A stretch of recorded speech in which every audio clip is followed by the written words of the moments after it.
buenas tardes a todos. Este es el grupo de amigos de las Tertulias Barcelona y el tema que vamos a dar hoy es el perdón. Mi nombre es Francisca Campos, o Paquita Campos para los amigos. A ver, también quería decir una cosa antes de empezar, porque estamos viviendo unos días un poquito que tenemos el corazón encogido por todo lo que ha pasado en Valencia.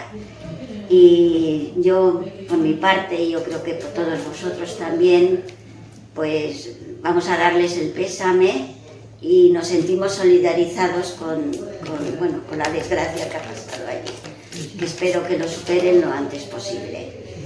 Y bueno, y ya está, vamos a empezar ya. Como he dicho antes, el tema es el perdón, pero me voy a basar primero como en un hecho histórico y después haremos algo como de psicología, un poco como nuestras anécdotas o lo que nos hace sentir esa palabra. Hoy en esta tertulia vamos a hablar del perdón, cómo pedir perdón y qué hay que hacer para ser perdonados, porque también en alguna ocasión puede ser que hayamos pedido que nos perdonen por algo que hemos hecho que no está bien. Primeramente nos vamos a ir a unos hechos pasados recientemente. Es cuando el presidente mexicano, Andrés Manuel López Obrador, pidió por carta al rey Felipe IV y al Papa Francisco que se disculparan por los abusos cometidos por los españoles durante la conquista del actual México. Envié ya una carta al rey de España y otra al Papa, para que se haga un relato de agravios y se pida perdón a los pueblos originarios por las violaciones a lo que ahora se conoce como derechos humanos. Poco después, la Moncloa remitía un comunicado en el que lamentaba que se hubiera hecho pública la misiva y rechazaba su contenido, con toda firmeza. La llegada hace 500 años de los españoles a las actuales tierras mexicanas no puede juzgarse a la luz de consideraciones contemporáneas, prosigue la nota del Ejecutivo Central, que llama a saber leer el pasado compartido sin ira y con unas perspectivas constructivas como pueblos libres con una herencia común y una proyección extraordinaria. No es la primera vez, ni probablemente la última, que un país debe enfrentarse a su pasado, una cuestión que a menudo resulta complicada. El debate es profundamente anacrónico, pero perfectamente contemporáneo. No nos ayuda a entender los procesos históricos que podemos denominar conquista o colonización. Hernán Cortés, al mando de medio millar de hombres, desembarcó hace 500 años en el actual México y supo granjearse el apoyo de los nativos sometidos al poder de Montezuma, el emperador azteca. Aquellas masacres y excesos fueron cometidos por muchos pueblos indígenas, como los chacaltecas o los chocochimicas, contra otros pueblos vecinos. Sin estas alianzas olvidadas, aparentemente por López Obrador, resulta complicado imaginarse los triunfos militares del conquistador extremeño, culminados con la toma de Tenochtitlan en 1521. Es cierto, por lo tanto, que el desembarco de Cortés y sus hombres desencadenó un proceso violento, pero no toda la responsabilidad recayó sobre ellos. La gran tasa de mortalidad se explica también por la demoledora epidemias de la época. Es importante asimismo resaltar que la corona hispana trató de evitar o moderar los abusos promulgados por las leyes de Indias. Fueron los españoles quienes lo denunciaron, como Bartolomé de las Casas o el fray Antonio de Montesino. Los abusos de los conquistadores sobre los conquistados son universales. En el caso hispano se ha exagerado bastante por influencia de la leyenda negra y por los nacionalismos hispanoamericanos decimonónicos. Sin embargo, históricamente modelo hispano de colonización tendió al mestizaje y a la integración. El Estado español no existía a principios del siglo XVI, era la corona de Castilla, la monarquía católica, y en México tampoco su territorio estaba compuesto de una diversidad de pequeños estados, contra lo que cree la mayoría. España no conquistó México, por lo tanto no se trata de asuntos de estados modernos. Sería muy útil para México y España reconocer que se cometieron atrocidades por ambas partes. Yo voy a leer aquí, son unos cuantos países de los que también se piden que pidan perdón por los excesos que han cometido con otros terceros países, ¿no? Alemania es uno de ellos. Uno de los países que viene a la mente en lo que pedir perdón se refiere es Alemania. Sus leyes, así como la mayoría de los discursos políticos, han subido la responsabilidad de su país por el holocausto nazi. De hecho, exhibir símbolos o eslóganes nazis, así como hacer el saludo de la mano alzada, está terminantemente prohibido y está considerado un delito en este país.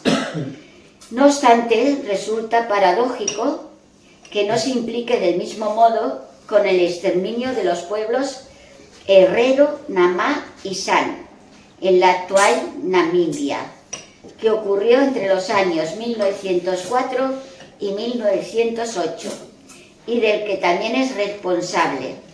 El gobierno reconoció los hechos en el 2004 y pidió disculpas. No obstante, siempre se ha negado a ofrecer reparaciones y ayuda a los supervivientes y a sus descendientes. También os voy a hablar de otro país que se llama, es Bélgica. Tiene en su expediente una mancha importante, pues fue protagonista de una de las mayores atrocidades de la historia, que acabó con la vida de millones de personas en el Congo.